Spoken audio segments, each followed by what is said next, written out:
మీరు యూరోప్కి వచ్చి దశాబ్దాలైనా మీ మనసు ఎప్పుడు ఆంధ్ర వైపు ఉంటుంది. 2019 నుంచి 24 వరకు రాష్ట్రం దారి తప్పిందే, మనం అనేక ఇబ్బందులు ఎదుర్కొంటున్నాం, మన పరువు పోతుందని చాలా మంది నన్ను కలిశారు, నాతో మాట్లాడారు, నాకు వాట్సాప్ లో మెసేజ్ పెట్టారు. వాళ్ళందరూ ఒకటి చెప్పారు, కలిసిగట్టుగా పోరాడితేనే ఆ సైకోని మనం తరిమి కొట్టచ్చని. అది చేసి చూపించాం, కలిసిగట్టుగా సాధించాం. 93% కాదు రాము, 94% సీట్లు మనం గెలిచాం. అది మనందరి కృషి. ఆ 5 సంవత్సరాల్లో ఇక్కడున్న మీ అందరి సహకారంతో అనేక సంక్షేమ అభివృద్ధి కార్యక్రమాలు కూడా మనం చేశాం. అమరావతి ఉద్యమం కానివ్వండి, దాని తర్వాత ఇప్పుడు చూపించినట్లు యుక్రెయిన్లో తెలుగులు ఇరుక్కుంటే వాళ్ళని తిరిగి భారతదేశానికి తీసుకొచ్చి బాధ్యత తీసుకున్నాం. అంతేకాకుండా మన రాష్ట్రంలో ఉన్న తెలుగులకి ఎడ్యుకేషన్లో కానివ్వండి, హెల్త్ కేర్లో కానివ్వండి ఉద్యోగాలు ఉన్నాయి, మీరు ట్రైన్ చేయండి అని చెప్పి పార్టీ ఆఫీస్లో ఎంపవర్మెంట్ సెంటర్ ఏర్పాటు చేసి కార్యకర్తలు వాళ్ళ పిల్లలకి ట్రైనింగ్ ఇచ్చి ఇతర దేశాలు కూడా పంపించిన వ్యక్తులు మీరు. అందుకే నేను హెచ్ఆర్డి అదేవిధంగా స్కిల్ డెవలప్మెంట్ మంత్రి అయిన తర్వాత ఒక ఆర్గనైజేషన్ ఉందని కూడా నాకు తెలియదు వాస్తవంగా. ఆ ఆర్గనైజేషన్ పేరు OMCAP, overseas manpower corporation of Andhra Pradesh.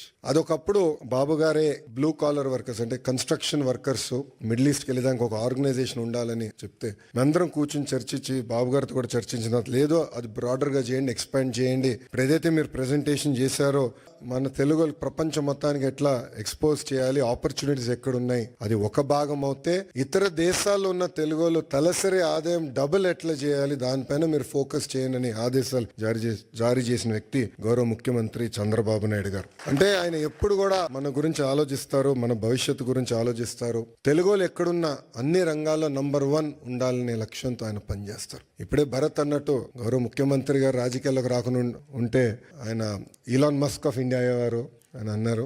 Chandrababu Naidu గారితో పనిచేస్తాం తేలికని పని కాదు. మేమందరం నవ్వుకుంటాం, అంటే ఆఫీసర్స్ మేము రాజకీయ నాయకులు అందరూ కూర్చొని మాట్లాడుతుంటే సూర్యుడి దగ్గర నుంచి ఆప్టిమల్ డిస్టెన్స్ లో ఉండాలండి. సూర్యుడి దగ్గరికి వెళ్తే మాడి మస్ అయిపోతాం, సూర్యుడి దగ్గర దూరంగా ఉంటే చల్లగా ఉంటుంది. అంత ఎనర్జీ ఉన్న వ్యక్తి చంద్రబాబు నాయుడు గారు. అంటే అహర్నిశలు పనిచేయాలి, సమాజానికి సేవ చేయాలి. అటు తెలంగాణ కానివ్వండి, ఆంధ్ర కానివ్వండి, తమిళనాడు, కర్ణాటక, అండమాన్ నికోబార్, ప్రపంచంలో ఎక్కడ తెలుగులు ఉన్నా అన్ని రంగాల వాళ్ళు నంబర్ 1 ఉండాలి, వాళ్ళు ముందలు తీసుకెళ్ళే లక్ష్యంతో ఇప్పుడు కూడా అహర్నిశలు పనిచేస్తున్నారు.